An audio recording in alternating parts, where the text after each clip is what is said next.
Sling TV has something for everyone. It really just depends on what kind of mood you're in. But no matter what you're looking for, you can watch it with Sling. Sports, news, and today's hottest shows. Plus, you can explore thousands of movies and TV shows on demand. And getting Sling is easy. Sign up and start watching in just 5 minutes. Stream on any device and record up to 50 hours with your included DVR space. Plus, you won't get locked into a long-term contract.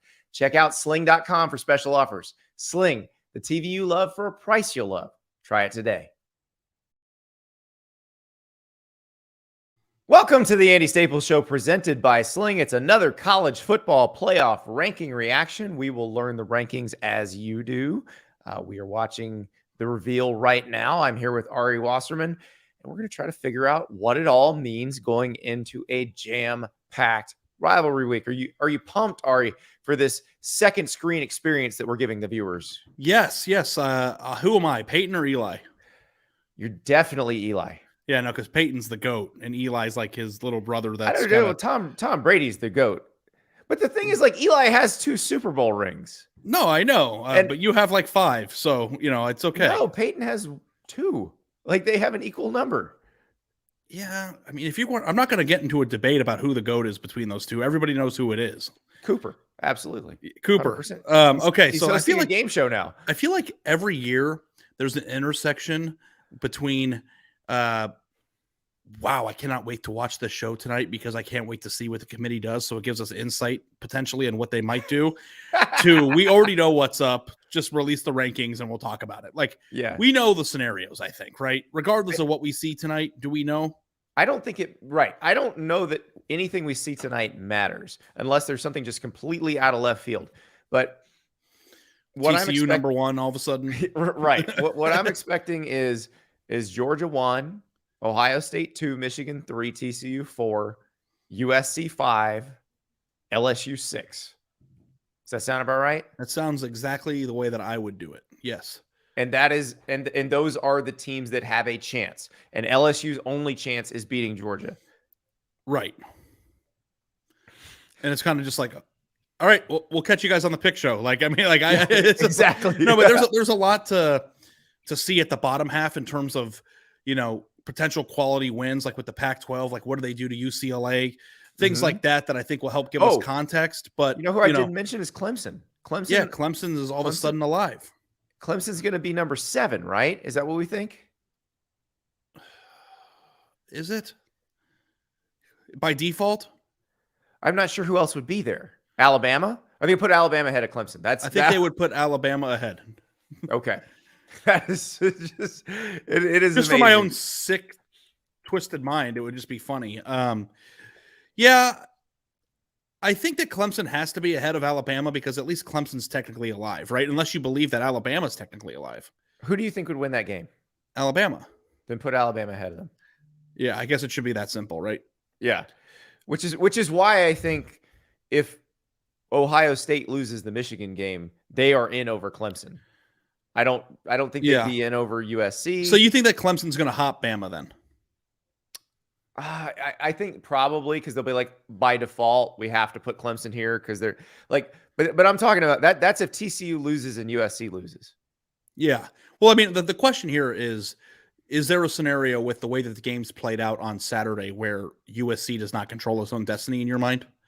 No, I think USC at this point, because Tennessee lost and they're out, USC controls. And there's no way in your mind that they could be left out in favor of the loser of the Michigan-Ohio State game. I don't think so, even if it's Ohio State. Because unlike the Ohio State-Clemson comparison, you'd have both of them beating Notre Dame. You'd have USC with more quality wins than Clemson would have. I think. Here's the thing. That's why we need to look at the bottom of this ranking. Because your thing was that USC, if it's a one-loss conference champion, would not get in over Tennessee as a one-loss team. Right. So if Ohio State is the team that loses that game and TCU runs the table, then you have a head-to-head debate between one-loss Ohio State and conference champion USC. Ohio State's best win would be Penn State, and its second best win would be Notre Dame. Because I feel like you have to have that same energy, right? Like, who do you think would win in a game, Ohio State or USC? Right. Well, I I would probably pick Ohio State in that case. So then in your mind, then how come the debate has changed? Because you were all about Tennessee. Because the committee loves a win against Alabama.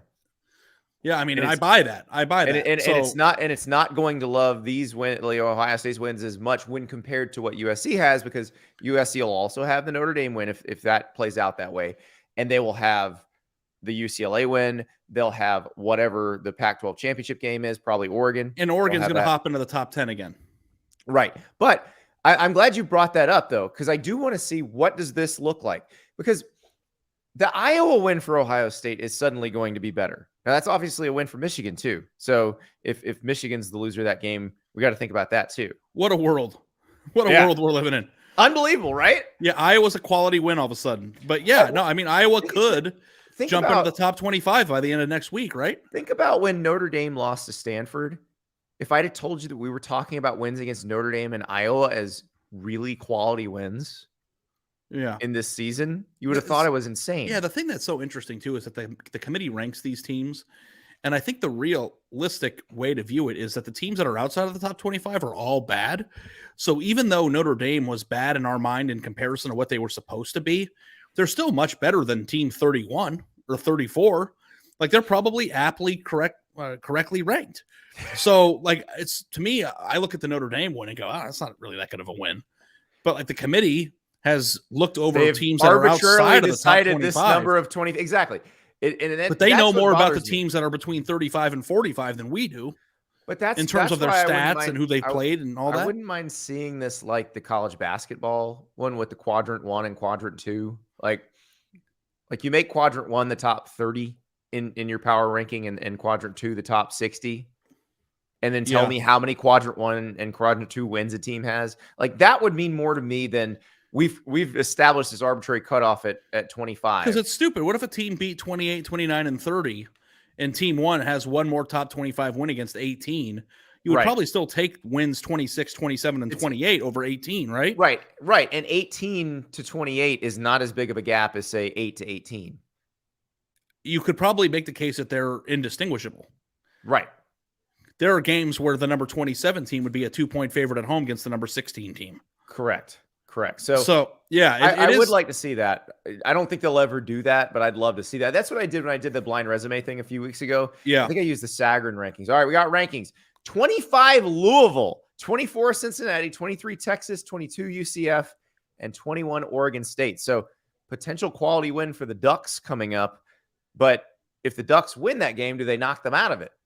Yeah, that's always the weirdest thing about it, too. It's like you get a quality win, and then it's no longer quality because you beat them. Yeah, exactly. So is it quality or not? Yeah, it's like when they're on it's like I feel like when you're between 25 and 21, it's like you're just hanging on by a thread. Right. But Louisville might be an interesting case now for Clemson if they're trying to being in the top 25. They have a win that was a dominant win against them. They beat the crap out of Louisville. Yeah. So that might help, add Clemson fire or momentum going into the end of this thing here. And that strikes me as Clemson hopping Bama, probably, right? I would think so. I mean, that's how you. And does the committee change the way that they view Alabama because of what happened to Tennessee? Maybe. Or is it just Bama? But should that change? Should I also change the way you view LSU? I mean, I've actually been down on LSU all year. Like, I don't think that LSU is imperfect. Great. Like, they're going to be much better. All right, number 20 Ole Miss, number 19 Tulane. Number 18, UCLA. That's not a big drop. They're not dropping out. Yeah. Number 17, North Carolina after losing to Georgia Tech. Number 16, up 3 spots, Florida State. That's a Clemson win as well. Yeah, Clemson might have 3 quality wins by the time I don't think Florida State's dropping out even if they lose to Florida. They're going to be in the top 25 either way. And then North Carolina's probably in pretty good shape too, right? Yeah. Okay, let's say Florida State beats Florida on Friday. That's a 9-3 team that we're talking about in the top 15. So, yeah, Clemson's probably winning today, right? This is helpful. This is very helpful. I would be stunned if Clemson was behind Bama when they release the top end of this poll. We know they love Bama. We know they love the advanced stats that favor Bama. Well, if Bama is ahead of Clemson, that is just the Andy explanation right there. Who do you think would win? Do it. Notice we haven't seen Notre Dame yet either. Yeah, Notre Dame up to 15. Here they come. 15 at Notre Dame. Utah at 14. Washington at 13, K-State at 12, Penn State at 11. So Penn State there for Michigan and Ohio State. Iowa not in there. Interesting. Is Iowa in there? They will be in there if they play in the Big Ten championship game. Yeah. So if they beat Nebraska on Friday, they're going to be in there. So that's a quality win for whoever loses the game because they both played them. Do you get double the wins if you beat the same team twice? I don't know how does that work. I don't know how that works. I think that is up for debate. I think that's probably up there in the same conversation as does avenging a loss actually matter? Yeah, it's kind of the same thing. Yes, Ralph Russo, our friend from the Associated Press, very offended at your notion that avenging a loss erases the loss. I mean, I did the committee thing. You did the committee thing. There's people arguing. If I were in the committee room, I would be arguing, why do you care about that loss? They just proved they're better than Ralph was in the same mock selection as me. So wouldn't that be something that you would say at the end of the road? Like, oh, their one loss is to a team they just beat the crap out of again, so that loss doesn't matter to me anymore. It's the Clemson 2020. They lost at Notre Dame. I don't know why he was so offended by the ACC championship game. Pretty simple thought process. I don't know. Yeah. But no Iowa in the top 25 at this point actually kind of surprises me. But I do think that if they the only interesting thing with Iowa getting in would be to help the loser of the Ohio State-Michigan game if the loser is Michigan. Correct. And look, the winner of that game is number one if they go on and win the Big Ten title and then LSU beats Georgia. So like that's really Georgia losing is the only thing that would bump the winner of that game up to number one. Otherwise, the winner of that game is going to be number two. Do you think there's anything that Ohio State or Michigan could do to overtake Georgia without a loss? If Ohio State were to beat Michigan by 30 and then dominate the Big Ten championship game and Georgia struggles with LSU, I could see them flip-flopping them. Yeah. Okay. Tennessee, number 10. Tennessee, number 10. All right. That's 5-spot drop. I'm actually a little surprised they didn't drop more. Yeah, and like the thing too is the committee. I know that like quality wins are important, but there is a weighted system too, where if you beat a top 10 team, they still view that differently than if you beat the 17th best team. Right, but that LSU win is helping Tennessee a lot too. Right, that's doing a lot. But that's what I'm saying. Like, there's a lot of if you give a top 10 win, that's a metric that they put to the side so that you can see top 10 wins. Right. Well, they're doing a lot of talking about number 9. Yeah, I'm at the edge of my seat here. Yeah, this one we still haven't seen a team that could get into the playoff yet. We have not. We're not, and I don't know that we're going to see one in the next spot either, unless it's Clemson. Okay, it's Oregon 9, which is not getting in. Yep, but that's a nice little jump for USC. Very helpful thing for USC. Although, and we'll talk about this on the pick show later. Oregon is only a 3-point favorite against Oregon State this weekend. That is not an easy game. Do not assume Oregon will win on Saturday. No, I'm not. Al, they got to fill up the half hour here, man. We do. It is. I do feel bad for Reese and Joey and Kirk and company because it is a lot to fill. I guess Greg McElroy's on this one too. Yeah, there is a lot to fill with not a lot of meat on the bone. Yeah, I mean, when you start getting to this part of the year, especially, it's like everybody just wants to know how we're looking for the actual. Clemson's behind Bama. All right, Clemson number 8. They still love Bama, baby. Okay, crazy. Well, all right. This adds fuel to my belief that if Ohio State loses to Michigan, and you reminded me that I should feel this way about Ohio State too. Would they just say they think Ohio State? But I understand if you don't view it the same way because the Alabama win does matter. Yeah, because they're so gaga over the Alabama win. Yeah. Though, look, what's the Penn State win going to be at this point for whichever one we're talking about? It's going to be pretty nice. Yeah, I mean, the only 2 games that they will have lost at the end of the year, unless they lay an egg, would be Ohio State and Michigan. So exactly, a very good team who lost the 2 better teams in the conference. Yeah.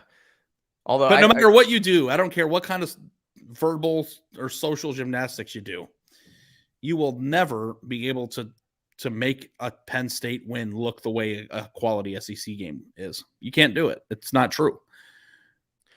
That is like true. Tennessee's win over LSU, even though both LSU and Penn State, I think you can make the case, aren't that different. Well, I was going to say the LSU that Tennessee beat is not the LSU no better than the Penn State team that we're talking about, but the LSU win weighs more.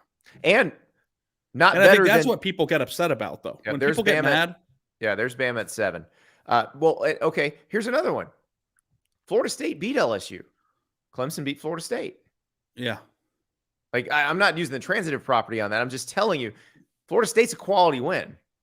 Yeah, and it's just like the thought process is, do you believe that LSU has gone over some sort of physical transformation in the last 6 weeks that has changed them into a top 5 team rather than the team that we saw against Florida State and the team that we saw not even be competitive against Tennessee? So like that, you know what I will say too, Andy, there are a lot of blowouts this year with these teams. A lot of these teams have been blown out.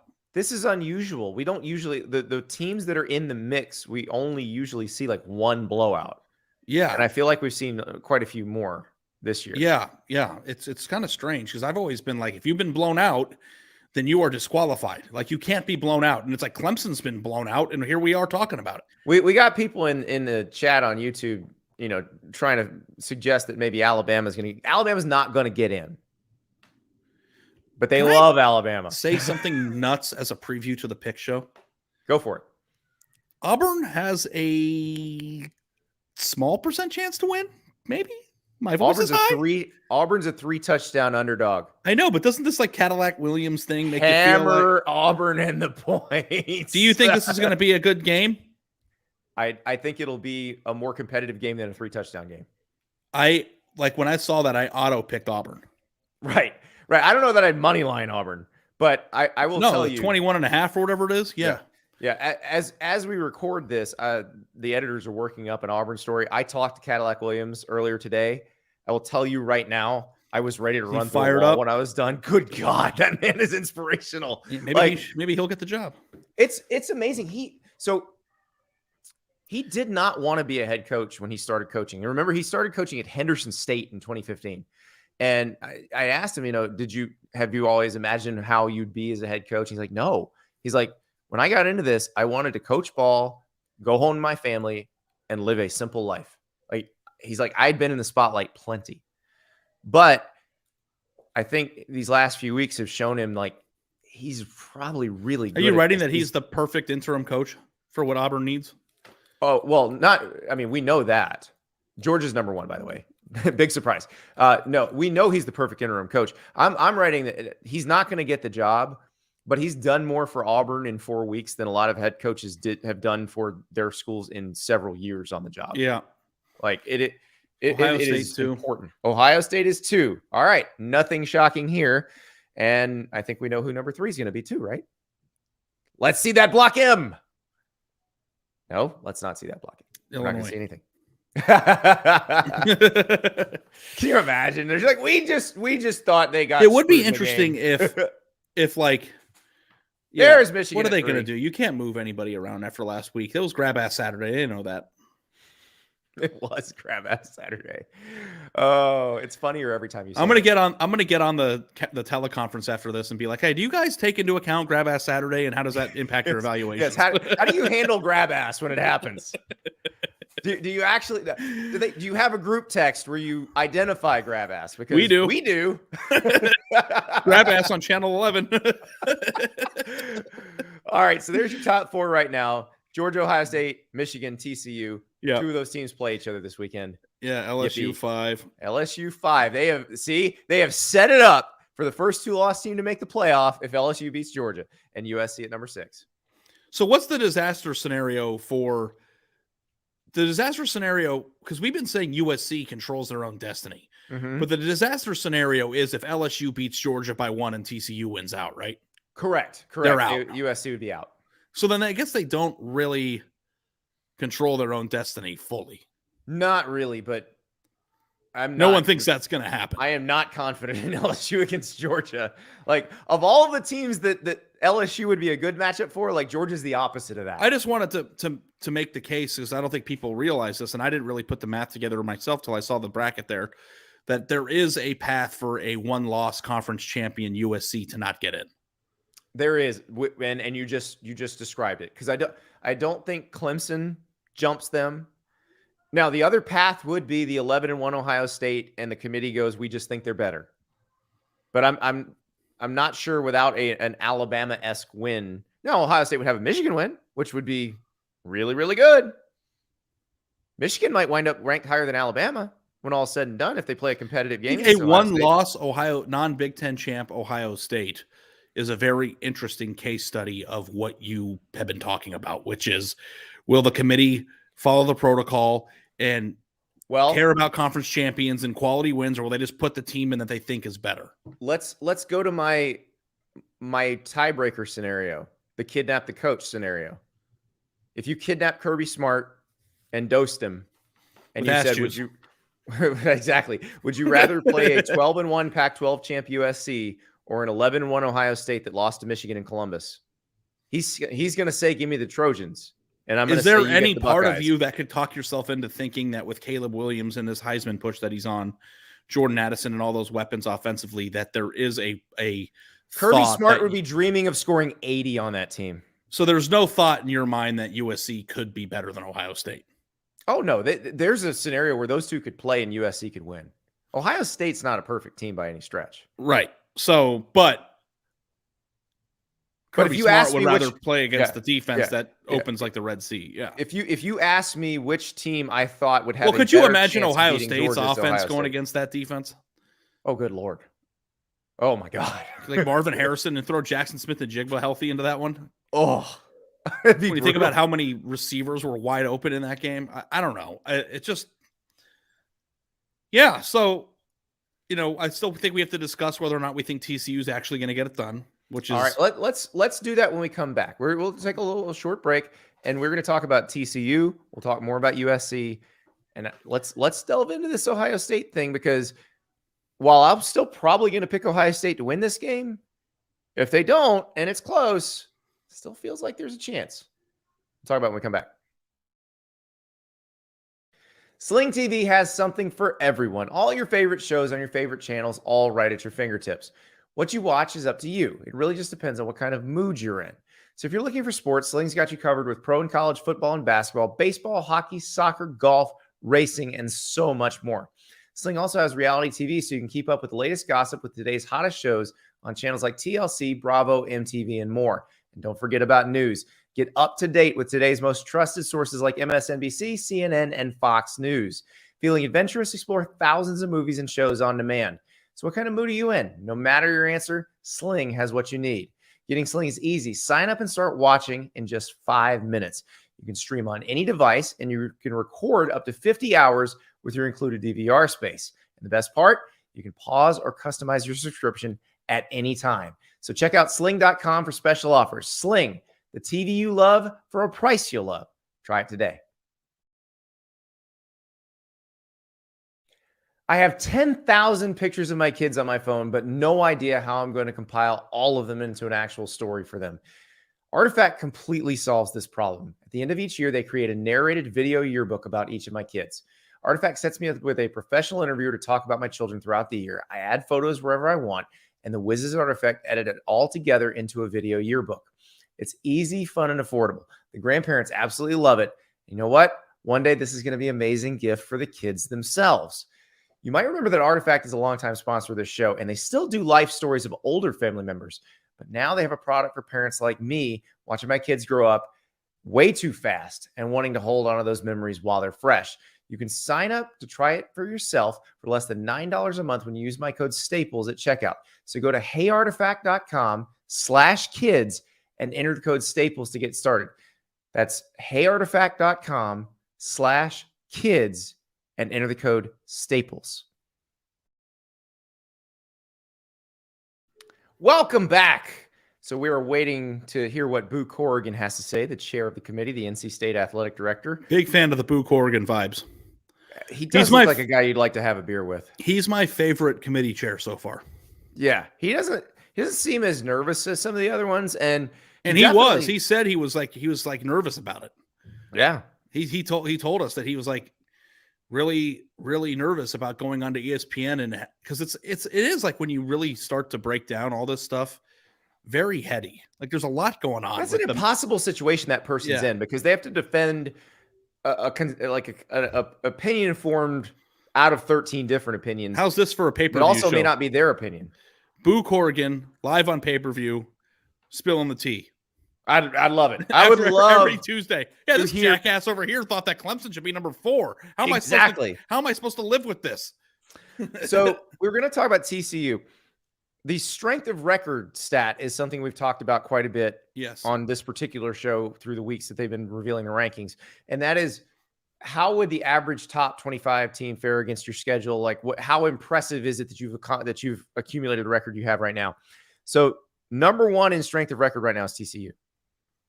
Continued. It stayed that way. It was one going into last week. Yeah, it has stayed that way. Now, TCU has the 35th hardest strength of schedule, which actually is better than the other teams that they're up against in the top 4. We should explain what strength of record means. I did. How the average top 25 team would fare against your schedule. But how is that calculated? It's a lot of math. You should do it for everybody on a whiteboard. No. That should be a bet. You do it. Hey, if you get the USC game wrong, you gotta get up on, and you've got to calculate by hand the strength of record. Good luck with that. Yeah, but it's an average of what they think the other 25 teams would do in the same scenario. Or yes, and it's saying this is the most impressive record that someone has accumulated to this point, and so let's go through that right now as Boo Corrigan steps up with Reese Davis. But TCU's number 1, Georgia number 2. Ohio State number 3, Michigan 4. There's Alabama at number 5. Clemson is number 6, though. How about that? Yeah, because you get credits for wins. Like, that's the way it works. If you go undefeated, I think your strength of record is probably automatically top 4 if you're undefeated. Right, but Clemson's lost one. And so I know, but the thing that's deceiving about the strength of record stat is that TCU has the number 1 strength of record.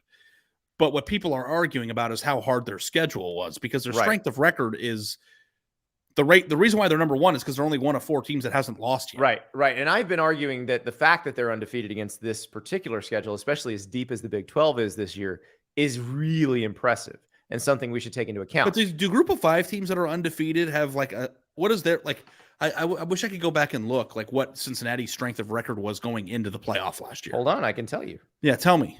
I don't know if I can tell you going into the playoff. It finished at number 6. Okay. So it was probably higher before they played Alabama. Yeah, okay. So I was wondering if you have a really, really bad strength of schedule and then you go undefeated through a bad strength of schedule, if that plays out in the math. But I think Cincinnati's strength of schedule was 54. And yeah, I think basically what it's saying is that it's really hard to go undefeated. Yes. Which we all know. Which we've known for quite some time. So, but the Clemson thing with their strength of record being higher suggests to me that the stuff the committee looks at, that the committee respects, maybe they respect Clemson a little more than we thought. I don't know. Them being behind Alabama doesn't tell us anything. All this Clemson talk is, oh my God, chaos happened. We don't know what to do. Who should we put in? Oh, we'll just put Clemson in. Yeah, Clemson's 12-1. They're the ACC yeah. We'll just throw them in. So I think that Clemson's kind of just waiting behind the tree like that meme. Like that guy rubbing his hand. That's Spice Adams. I don't really know what the original. I have no idea what that picture was actually supposed to be, but yeah, very funny. So USC still sitting there. The more I think about it, the more I think I'm starting to think USC does need Ohio State to win this weekend. Yeah, you got it in my head. If you're a USC fan, you're absolutely rooting for Ohio State because you don't want any committee grab ass. Because there's journalism grab ass, there's committee grab ass. Grab ass isn't just football. Is journalism grab ass the guy saying that Lane Kiffin's leaving Ole Miss for Auburn? He hasn't been offered the job, but he's leaving. Story to come, and then Lane comes back and is like, I think, to me. Yeah, journalism grab ass is when you have 3 conflicting sentences when your first 3 sentences of the thing that you wrote. Well, the thing is, Lane Kiffin may ultimately leave Ole Miss for Auburn, but the way it's not happening yet. yeah, and if it does happen, maybe he'll say he was right. But the way that the little release that he put out was pretty. I was laughing at it because it was just like, what is it, man? I don't want this. I know people that'd be I've also reported something that the athletic director came out the next day. And you were 100% correct. Yeah. That Ryan Day was going to take over for Urban Meyer. And guess what? But it is a very uncomfortable position to be in when you report something and the person of most authority on that thing comes out and says that's not true. Yeah. Well, the thing about this one is nobody officially offers a job until they decided who they're going to hire, when they're going to hire them. So, like, if Auburn hires Lane Kiffin, he will not officially be offered the job until sometime after the Egg Bowl. So even if the parameters have been set up with Jimmy Sexton already, nothing's going to happen until after the Egg Bowl.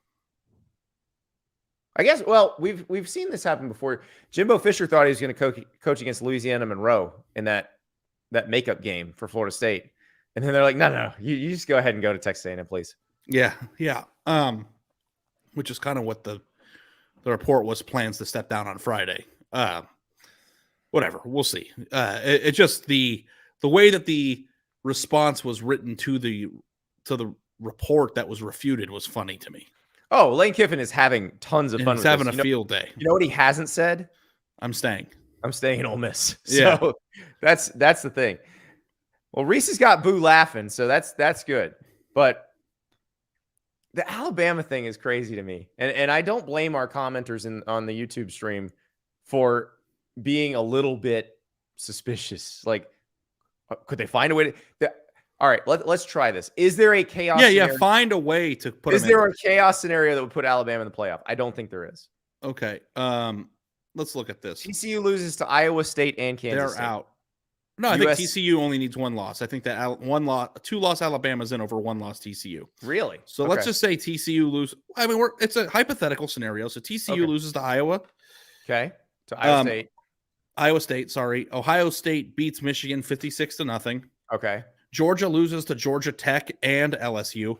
Oh. So the only two that are guaranteed. I had not thought about that one. The only two that is guaranteed would be LSU and Ohio State at that point. Michigan's out, TCU's out. USC loses to Notre Dame. They're out. Clemson and then loses to North Carolina. And Clemson loses to North Carolina. That's it. They're in. Oh, wow. Can you imagine? I think the only way that they basically, how does Alabama get into the playoff? Georgia Tech needs to beat Georgia. So I think we're fine. Our friend Catherine. Oh, Georgia losing to Brent Key would be incredible. You have to give Brent Key the job at that point, right? Even if you've promised it to somebody else, like you have to call that person and go, I'm sorry, Brent Key's the coach. Yeah, I don't even know what the spread of that game is off the top of my head. Is it like 130? Yeah, like 38.5. We're doing the pick show after this. We'll get exactly. To it. But, exactly. Yeah. That's a programming update for everybody. By the way, the pick show usually we record on Thursdays. It comes out in podcast form on Friday mornings. We are going to record the pick show as soon as we finish recording this show, so that everybody can enjoy time with their families. And will the court be willing to grant me a short 5-minute bathroom break in between the two? Absolutely. That will be granted, because it will be required for me too. Because off screen, I have a large iced tea and a Coke Zero. Oh, why do you double fist 2 drinks? You did that on the road trip too. I don't understand that about you. I am a man of large appetites. I don't know. No, I know, but like, do you like? What are you doing? Every other sip there? It just depends on what I'm in the mood for. Sometimes I want carbonation, sometimes I don't. I've never seen anybody do that before. I'm a weird person. I'm not saying it's good or bad. I'm just saying it's bizarre. No. I'm very strange, especially with the beverage habits. Like it's odd. I fully admit that I am a strange person. Not as strange as our guy Scott Docterman. While we have a little break in the action here, I just want to remind everyone that this happened on this podcast. We were doing our Thanksgiving sides draft, and this happened. I'm going to go with cottage cheese. And I like what? I've never heard anybody eating cottage cheese on Thanksgiving in my entire life. What? This is amazing. Is that a normal side dish? I'm not even joking. Yeah. Oh yeah, for sure. Andy? Yeah. I've never heard of this. Never. Okay. Yeah. Once. If you missed that and you'd like to see or hear the entire Thanksgiving side draft, it's on YouTube. It's on. So here's on the the thing. Show YouTube page. I need to take a 30-second. Absolutely. Go ahead. Scott, I'm sorry. I understand that when people gang up on you, face. when people gang up on you on this podcast and get hits to Twitter, It's uncomfortable. I'm always on the wrong side of it, and I did that to you when we should be banding together. That said, and Dan Rubenstein said this, the affable host of the Solid Verbal, that he has no takes on Thanksgiving, that he believes that everybody should eat what they enjoy. And I think that's a wonderful thing to think. That said, we're doing a draft of Thanksgiving sides. A defense for cottage cheese isn't it was the 4th round. That's a free agent pickup, guy. Like, there's no reason to draft them. That's like the open tryout when all of your long snappers are hurt. It's like you don't need to draft those dishes. They're there for the taking for you. They're going to be there for you, man. Just go with the pecan pie, go with the cherry pie, double up on the pie, do anything. And then you can pick up your olives and your cottage cheese whenever you want to when the draft is over. We got to pause one more time, Ari. We have a really good question from Darren in the live stream, and I want to get to it. And I want to take a look at the rankings as they stand now and see how we would handle this. So we're gonna get to that question when we get back. But it involves what would happen if the 12-team playoff had already started. So we will discuss that when we return. After a holiday spent entirely in the kitchen, it's nice to know your meal plan is covered. It's not just leftover turkey sandwiches. With Freshly, you get delicious, satisfying meals delivered fresh to your door. Just heat and eat, no cooking or cleanup required. And Freshly's Black Friday and Cyber Monday deals are some of the biggest and best of the year. $175 off your first 7 orders. We all know that during this season, things can get stressful. You do the big cooking day on Thanksgiving, but the days around it, you've got a lot going on. You got family coming into town. You got people coming, going. What are you going to do for dinner? Well, if you're using Freshly, you already know. You've got a great menu, so many options. I was looking at the chicken tikka masala, the protein-packed chicken parm, the white bean turkey chili bowl. There's something for everybody, whether you need gluten-free, any sort of dietary restriction that you got to deal with. They've got something for you that you're going to love. You can pick from a rotating menu of over 35 tasty, balanced meals for every dietary preference. Find a flexible plan that fits your lifestyle, whether you're calorie conscious or gluten-free, plant-based pasta lover, or all about the meat and potatoes. They have it all. So order today and get $175 off your first 7 orders at freshly.com/Andy22 for a limited time. That's freshly.com/Andy22 for $175 off your first 7 orders. Freshly.com/Andy22. $175 off your first 7 orders. Welcome back. Great question from Darren. Looking forward, if this was a 12-team playoff, who would you most like to see sneak in as the last at-large choice? Who could make the most noise? So I think we'd have to go through who's going to make it definitely first. Like, we have to figure out who the top 6 ranked conference champs would be. So your top 4, and remember, you have to be a conference champ to be in the top 4. So your top 4 are going to be Georgia. We're assuming TCU wins the Big 12. Right now. No, just go from right now. Okay. So your top 4 will be Georgia, Ohio State, because they ranked them ahead of Michigan. Yep. So we're going to assume they beat Michigan. TCU, and then the next one would be USC if they win the Pac-12. Now, here's where your action comes in over the next couple weeks, because K-State is sitting there at 12, but would be knocked out probably by whoever the highest ranked Group of 5 champ is. But if they beat TCU, they'd be in, and they'd knock somebody else out. So you got that drama unfolding. You have Oregon, which may lose to Oregon State, and we think Oregon's going to play USC, but we don't know. There's still a scenario where Utah could play them in a very fraught scenario where Washington could actually play them. And so those could be 4 spots. North Carolina could be a bid thief. You're not used to talking about North Carolina as a bid thief. Usually they're an at-large in the NCAA basketball tournament. But North Carolina could be a bid thief because they're in the conference championship game. So that's where they make those conference championship games pretty interesting in the new format. Can I ask you a question? Yeah. Do you think there will be a scenario in college football that once a team clinches their conference championship that they rest players? Or do you think that because North Carolina is not? Well, you mean a spot in the game, not the championship itself. Because they have to win the game in the conference championship game. Yeah, yes, like North Carolina, players. Why would they play their best players this weekend in the 12-team format? It would make no sense for them to do it, but it would make it. But it would make sense for Clemson to do it because you're trying to get in. You're trying to get. Yeah, but I'm talking about these teams that are in between 17 and 23 that have 2 or 3 losses that are playing. Well, right, because North Carolina doesn't have a hope of moving up into the range where they get a home game. It's like, why would Drake May ever take the field this weekend? If you can't get to 8, because they're not gonna sit Drake May against NC State. Yeah, I mean that's a rivalry game, so maybe it's a bad example. But I'm very curious about the expanded playoff being. I mean, all that stuff still matters for recruiting and other things too. So. Yeah. But I'm just wondering too, in a world where we think that the expanded playoff is putting an end to the opt-out trend, if there will be single game opt-outs of good players who are somewhat banged. That wouldn't be an opt-out by the player. That would be the coach deciding to load manage. Yeah, or load management, I think, is the LeBron load management, who they don't play because Drake May was limping at the end of the last game.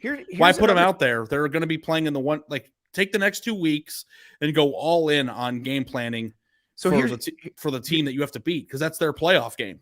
Here's another question I have. Tennessee would be right on the edge because they're number 10. We know there's one more conference champ that has to get in. So that would put them at essentially the 11th spot. Yeah. And they're playing Vandy with a backup quarterback. How much does Hendon Hooker being out now, would that affect the committee? Would they say, we don't necessarily believe in you as much with Joe Milton, and we're going to leave you out in favor of this other team that's completely healthy? Yeah. And that was a point of discussion in the 4-team in 14. So that's always going to be a thing. Now, the question too is just Iowa is alive in the playoff right now. Correct. Now that will not be the case in the future. Because the divisions are going away. Yeah. So what we see is 2. So once divisions go away, you're probably going to have less scenarios like the one that North Carolina is currently in anyway. Right. The bid thief scenario goes away. And then that's the reason the divisions are going away, because you don't want it. And you really don't want a situation where it's possible that your conference champ could be a team that is the 7th highest ranked conference champ and get left out. Like Iowa would be. Right. In the Power 5, that will never happen as long as you're playing number 1 versus number 2 in your conference. Because you're just a beneficiary of being on the easy side of the conference. Right. Exactly. So, but as long as you're playing number 1 versus number 2, you will always get your champ in. Right. So that's why they're doing this. And I think it's made the Pac-12 that race is interesting, really interesting, though, because as things currently stand right now, you have teams that are ahead or that are alive in the national championship race that aren't even ranked in the top 25 right now. Correct. In that scenario, Iowa would be in the race. Now, you'd also say whoever I guess UCF and Cincinnati are both ranked in Tulane's ranked. So the American champ is ranked. Whoever's going to win the American is ranked right now. Yes. Now, here's another question. Is that ever going to be the Sun Belt or the Mountain West? It could be. I think it's possible, especially as the Sun Belt gets better. If a team goes through the Sun Belt undefeated, you saw the weekend of the Fun Belt this year. We had some fun with them. Oh yeah, absolutely. I do think that league has gotten stronger and stronger every year. So it's possible that you're looking at like an 11-1 Appalachian State, and they're very much in the mix for. Because App State, if they would have kept it going this year, would have been a very attractive candidate. Well, or Coastal Carolina if they'd been like the past few years. Yeah, when you say, is it ever going to happen? Absolutely. Like Coastal Carolina last year, right? Or was that 2 years ago? So we think the Sun Belt is the one. Like I feel like the Sun Belt has maybe passed the Mountain West. Well, Louisiana too is another nice program. Exactly. They've had a couple good years. So, and then we'll see as James Madison, gets more experience in the FBS. The problem with the Mountain West is that Boise's kind of lost it the last few years. And right now they're 7-0 in their conference right now? Boise started slow, but they're in the championship game. They had a really good year after the slow start. So I spent a summer in Fresno for an MLB.com internship in college, and people in Fresno love that program. Fresno State. Oh yeah. Fresno State. Yeah. Oh yeah. Yeah. And Jake Haener, baby. Who doesn't? I mean, love Nevada's Jake Haener? had some nice teams. Yeah. So San Diego State, we don't know if they're going to lose them to the Pac-12. So that's the other question too. Is how much does the realignment change a lot of this? Because like next year UCF's a Big 12 team and Cincinnati's a Big 12 team. So Boise State has 3 losses, but they're all out of the conference. Right. I was confused when I saw it was all very early on, and then they got it together. They dropped BYU a few weeks ago. Yep. So, well, this is going to be a fascinating shift as it goes to that. I will admit, Andy, that was fun. Yeah. Well, it adds some intrigue to different games, and I will say, I don't think I did a great job of answering Darren's question because there's not really anybody, there's not a 2012 Texas A&M sitting there right now where I'm like, oh God, I would never want to see this team in the playoff. Yeah. I don't feel like any of these teams. And those types of teams, I think, level. are once every 4 or 5 years. I don't think that we see that very, the only team that I think that's had a down year this year that could actually make noise is Bama. Here's one. I guess if Notre Dame got hot, maybe. Right. If Notre Dame were to beat USC, I still don't think they would get in under these circumstances. They wouldn't get in, yeah. But in a different year, let's say they had 2 horrific losses early and are 10-2 and have some very quality wins along the way. Where because if Notre Dame beats join USC, the ACC, man, come on. No, the independence is cool. They're going to potentially wind up playing 3 Power 5 conference champs this year. Yeah. They've played the ACC champ because they're already the ACC champion in my mind. Basically, yes. But they've beaten both teams in the ACC championship game. They lost to a team that's in the that is in the Big Ten title hunt, and then they play a team that will play for the Pac-12 title. So I like that. I know people think Notre Dame plays this easy schedule. It's not easy. I think if Notre Dame beats both teams that are playing in a conference championship, that they should be able to steal that conference's bid. That'd be a cool rule, wouldn't it? Yes. ACC's champion goes to Notre Dame this year. Yes, that'd be great. They beat both sides of it, and it would handily. They kicked the crap out of both. Would incentivize Notre Dame to schedule who they thought would be the best teams in each league Notre Dame is limping at the end of the year, but they're 2-10, but their 2 wins are against the ACC champions of the divisions. That's hilarious. Yes, exactly. So it's going to be great. This is Notre Dame. I'm with you on this, guys. I know that Notre Dame fans, some of you resent that you have an extra step that you got to take to get there, and I know that that's part of the price that you pay for being independent. But I'm with you guys. If you need a spokesperson to say, how does Notre Dame get an automatic bid into the expanded playoff? Ari Wasserman is your guy. You beat the top 2 teams in any conference. You steal. It's like a game of Risk. You steal the land. That's your property. Let's hear Boo talking about Clemson. I want to hear what Boo Corrigan said about Clemson. Let's hear it. This is Boo on ESPN. Right. You're looking at the football judgment, right, as we're going through this. And, Clemson 6-1 against teams over 500. Alabama's 6-2 with teams over 500. They've got the 2 close losses. Obviously, Alabama does. And then that game against Notre Dame, that 35-14 game, continues to be part of the discussion. You look at Clemson defensively; they got some dudes up front that are making plays and doing things. And but overall, we saw Alabama as being 7 and Clemson 8.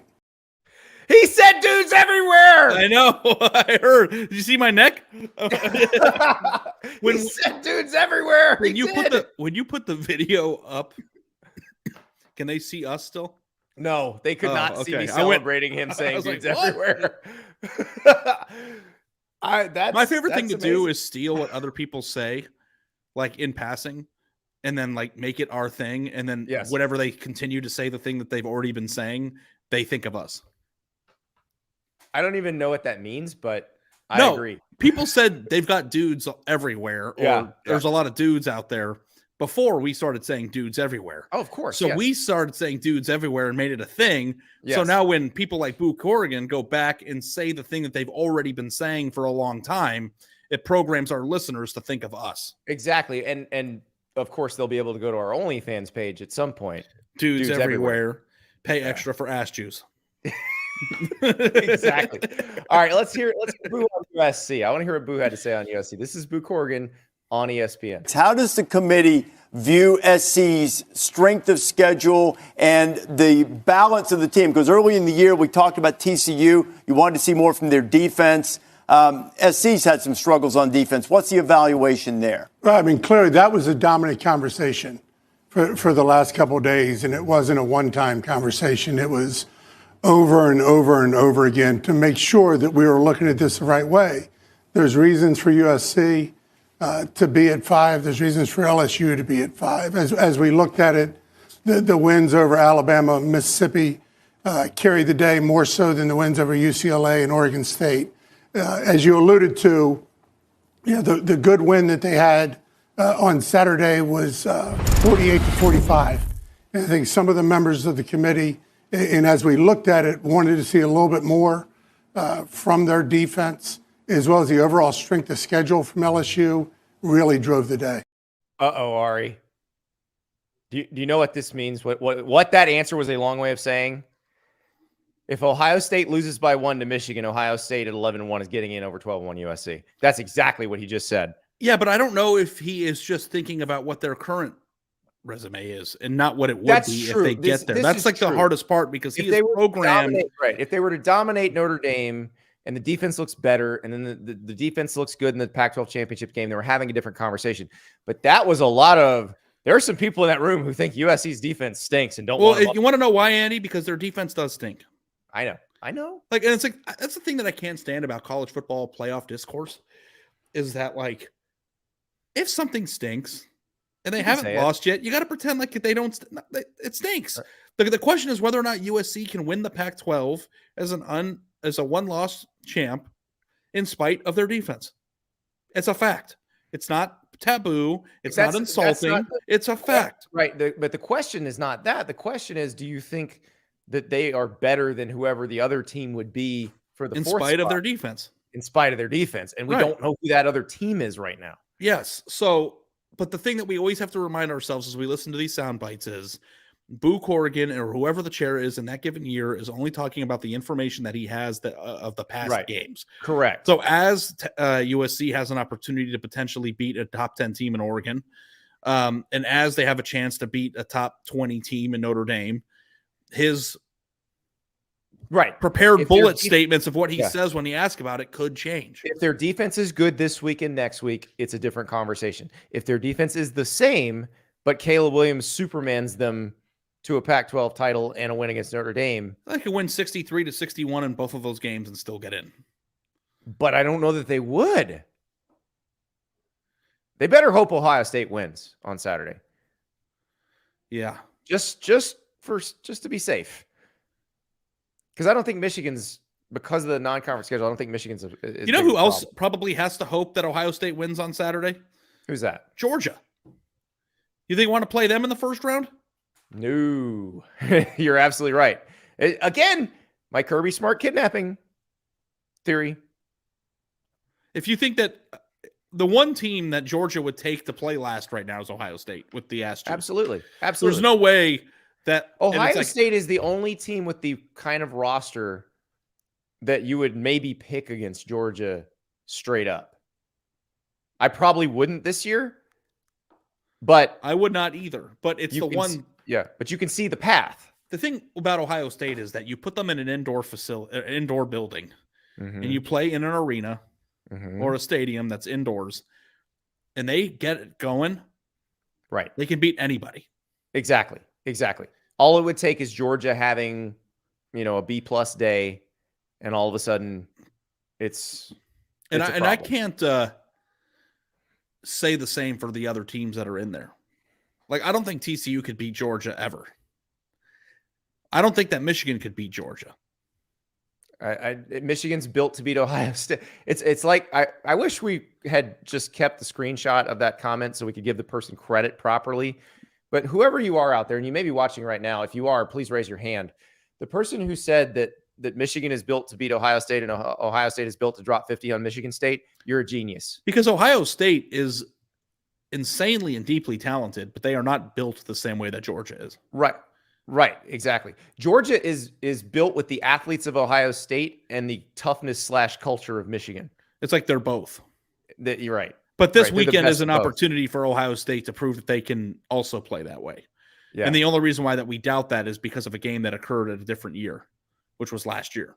So that to me is the most interesting dynamic of this whole game of, is Ohio State a similar version to the Ohio State that we saw a year ago, which was not a very good team for their standard? Or are they actually Ohio State and have a nasty defense and an incredible defensive line that is not going to get pushed around? And that to me is, and if Ohio State is the team that actually could beat Georgia this year, they will beat the crap out of Michigan. Good news, Ari. We're going to find out on Saturday. Yes. And if you want to find out how we think that game's going to go, well, we're going to have a link that'll be popping out here right after we get a bathroom break. And you can listen to our pick show. If you're listening in podcast form, this pick show dropping on Wednesday. So we're going to talk Egg Bowl. We're going to talk all the Black Friday games. And we're going to talk. That's our guy right there. Highlight him. Oh, no, 224. Oh, no, 224. Yes. Thank you. Oh, no, 224. You are this may be the best comment we've gotten since we started doing this on video. I might write a column about your idea, and I'm going to take all the credit for it. So thank you. You better not. I'm just kidding. Of course, we'll all know. We'll all know you're a thief and a plagiarist and a loser and all the things that people comment on my story. 224. Thank you, and thank you all of you guys who are commenting contributions because it is really helpful. It makes the show much more fun, and it helps give us ideas about what to talk about. We want to know what you guys and want to talk about. And the people who listen to the podcast get to enjoy the discourse. Yep. Because you take the podcast in different directions that we might not have gone. So like your presence here is so appreciated.